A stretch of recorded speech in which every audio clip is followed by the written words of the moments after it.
புதுச்சேரி ரெட்டியார்பாளையத்தில் விஷவாயு தாக்கி 3 பேர் பலியான பகுதியில் மேலும் 3 பேருக்கு திடீரென்று மூச்சு திணறல் ஏற்பட்டதால் மருத்துவமனைக்கு அனுப்பி வைக்கப்பட்டுள்ளனர்.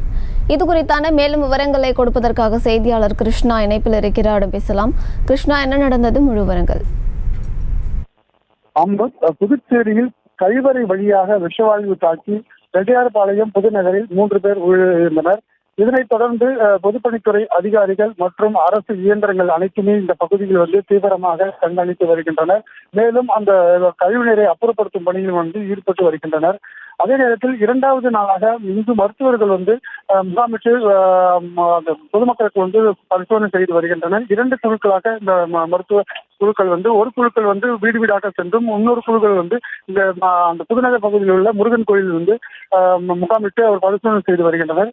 இதில் 3 நபர்கள் மூச்சுத்திறன் காரணமாக மருத்துவரிடம் கூறியிருந்தனர். இதனையடுத்து மருத்துவர்கள் பரிசோதனை செய்த நிலையில் அவர்களுக்கு ஒருவருக்கு ரத்த கொதித்து இன்னொரு 2 பேருக்கு மூச்சு திணறல் அதிகமாக இருப்பதன் காரணமாக அவர்கள் உடனடியாக அரசு மருத்துவமனைக்கு அனுப்பி வைத்தனர்.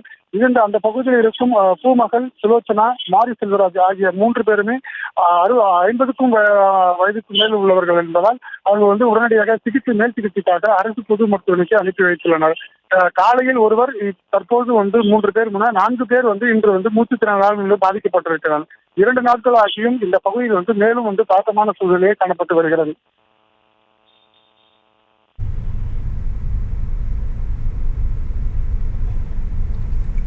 விவரங்களை வழங்கியமைக்கு நன்றி கிருஷ்ணா. செய்திகளை உடனுக்குடனும் துல்லியமாகவும் தெரிந்து கொள்ள சப்ஸ்கிரைப் பண்ணுங்க.